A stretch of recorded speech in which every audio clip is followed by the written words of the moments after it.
হরে কৃষ্ণ বন্ধুরা, তোমরা সবাই কেমন আছো? আশা করি গোবিন্দর কৃপায় তোমরা সবাই ভালো আছো। তো চলো আজকের আবার একটা ভিডিও নিয়ে চলে এসেছি। তো বৃষ্টি তো সব জায়গায় হচ্ছে, নিশ্চয়ই আমাদের এখানেও বৃষ্টি হয়েছে। আর বৃষ্টির জন্য একটু ঠান্ডাটা এবার বাড়বে, এই হচ্ছে কথা। সবসময় বৃষ্টি না হলে আবার ঠান্ডা পড়বে না, তাই না? আর আমি আবার চশমা ছাড়া আমার একটু অসুবিধা হয়ে যাচ্ছে, শীতকাল তো, মানে খাওয়া দাওয়ার ব্যাপারের জন্য চোখটাও একটু গন্ডগোল হয়ে যায়। তো চলো গুরু প্রভুপাদকে প্রণাম করে নিই।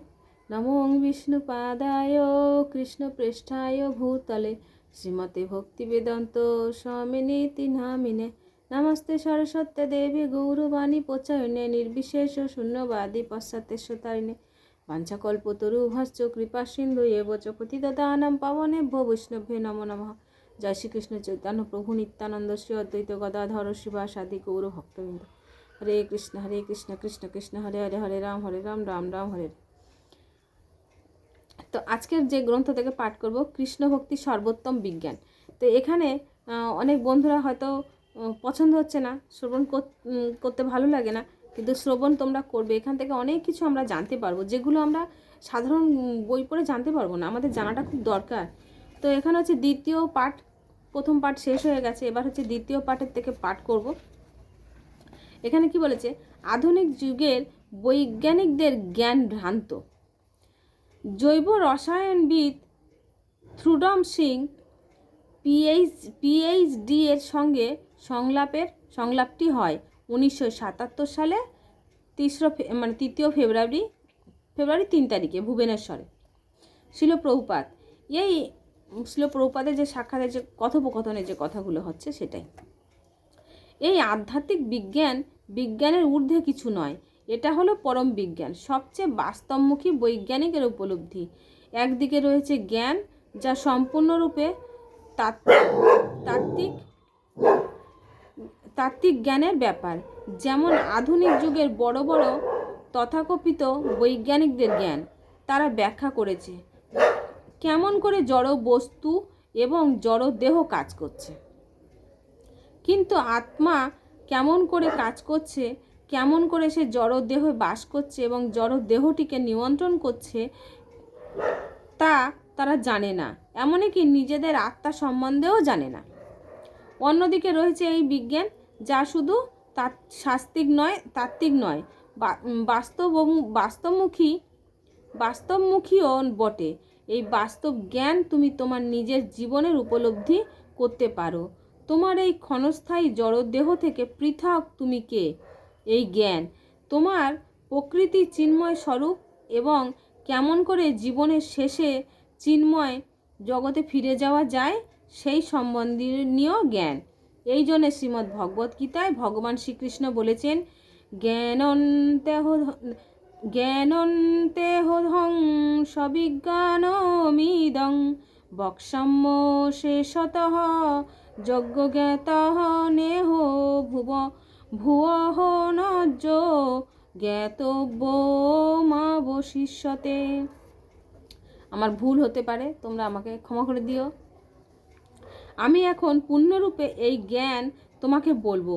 ব্যজ্ঞ এবং অবাজ্ঞ জগৎ সম্বন্ধীয় এই পূর্ণাঙ্গ জ্ঞান লাভ করলে তোমার কিছুই জ্ঞাতব্য থাকবে না। সুতরাং এই চিন্ময় বিজ্ঞান ও বিজ্ঞানের ঊর্ধ্বে কিছু নয়, এটাই পরম বিজ্ঞান। এটা সুন্দরভাবে ব্যাখ্যা করা, তাহলে আমেরিকাবাসী এবং সমগ্র বিশ্ববাসী তা বুঝতে পারে। ডক্টর সিং এবারে, হ্যাঁ, সাক্ষাৎ ন্যায়পরায়ণ বৈজ্ঞানিকেরা এই প্রচেষ্টা সহযোগিতা করতে পারে। শিল প্রভুপাদ, হ্যাঁ, তা করতে পারে। তুমি বিশ্ববিদ্যালয়গুলিতে যেতে পারো এবং তাদের কথা বলতে পারো। এই পারমার্থিক বিজ্ঞানকে পাণ্ডিত্যপূর্ণ রচনা এবং বিতর্কের মাধ্যমে উপস্থিত করো।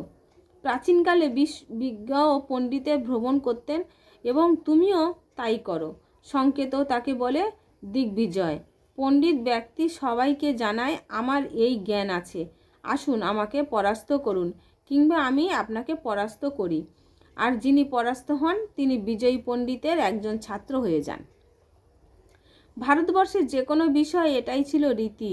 তুমি বাইরে যাও, বিশ্বের সর্বত্র ভ্রমণ করো, আর যদি উপযুক্ত বক্তা হও তাহলে ভিন্ন মতাবলম্বী ব্যক্তিরা তোমাকে পরাস্ত করতে এগিয়ে আসবে, অথবা তারা যদি পরাস্ত হয় তাদের অবশ্য তোমার অনুগামী হতে হবে। তাদের অবশ্যই সঠিকভাবে কৃতজ্ঞতা স্বীকার করতে হবে। এই মুহূর্তে আমি আধ্যাত্ম বিজ্ঞান প্রচারের জন্য পৃথিবীতে এমন বলিষ্ঠ বক্তার খুবই প্রয়োজন, যারা সন্দেহবাদীদের মনে দৃঢ় প্রত্যয় উৎপন্ন করার জন্য এগিয়ে আসতে পারে। তোমরা ভালো করে মন দিয়ে এটা শ্রবণ করো, এটা খুব গুরুত্বপূর্ণ কথা। ডক্টর সিং, আপনি এখন যা বলছেন কয়েক মাস আগে আমাদের কয়েকজন তা গভীরভাবে অনুভব করেছিলেন এবং এমআইটিতেও গিয়েছিলাম। প্রভুপাদ, ও এমআইটি, আমার আমেরিকা আসার কয়েকদিন পরে আমি সেখানে গিয়েছিলাম এবং তাদের প্রতিদ্বন্দ্বিতার আহ্বান করেছিলাম। তোমাদের কারিগরি বিদ্যার অতগুলো বিভাগ রয়েছে, কিন্তু সেখানে কেমন করে একজন মৃত ব্যক্তিকে পুনর্জীবন দান করা যায়, সেই কারিগরি শিক্ষার বিভাগটি কোথায়? ডক্টর সিং, এমআইটিতে তাদের কৃত্রিম বুদ্ধি সংক্রান্ত একটি বিরাট বিভাগ রয়েছে। তারা কি করছে শুধু তা দেখার জন্য আমরা গিয়েছিলাম। প্রথমে দিকে তারা আমাদের ঢুকতে দিচ্ছিল না, তারা চায় না যে আমরা সেখানে থাকি। তখন আমরা তাদের বারবার অনুরোধ করতে লাগলাম, আমরা অনেক দূর থেকে এসেছি এবং আমরা গণিত এবং কম্পিউটার বিজ্ঞানের আগ্রহী। আপনারা যে কৃত্রিম বুদ্ধি দিয়ে গবেষণা করছেন সেই সম্বন্ধে আমরা শুধু সামান্য কিছু জানতে চাই। শেষ পর্যন্ত তারা আমাদের ভেতরে ঢুকতে দিল এবং কম্পিউটার বিজ্ঞানের একজন পিএইচডি প্রার্থী তাদের বিভিন্ন গবেষণাগারগুলি আমাদের দেখালো। তো চলো এখানে আমি রেখে দিচ্ছি, কেননা অনেকটাই বড় আছে আর এটা একটুখানি ভালো করে না শ্রবণ করলে ভালো লাগবে না শুনতে। তো সেই জন্য এই অবধি থাকুক, পরেরটা পরে আবার পড়ব, কেন বেশি বড় হলে সত্যি সবারই অসুবিধা হয়, কেন সংসার ক্ষেত্রে আমরা সংসার করে তবে তো কিছু শ্রবণ করি। তো চলো এখানে থাকুক, পরের সময় পরে শোনাবো। তোমরা সবাই মনোযোগ সহকারে শ্রবণ করো, আমার চ্যানেলটাকে সাবস্ক্রাইব করতে ভুলো না, আর যদি ভুল ত্রুটি হয়ে থাকে তো ক্ষমা করে দিও। আজকে রাখি, রাধে রাধে।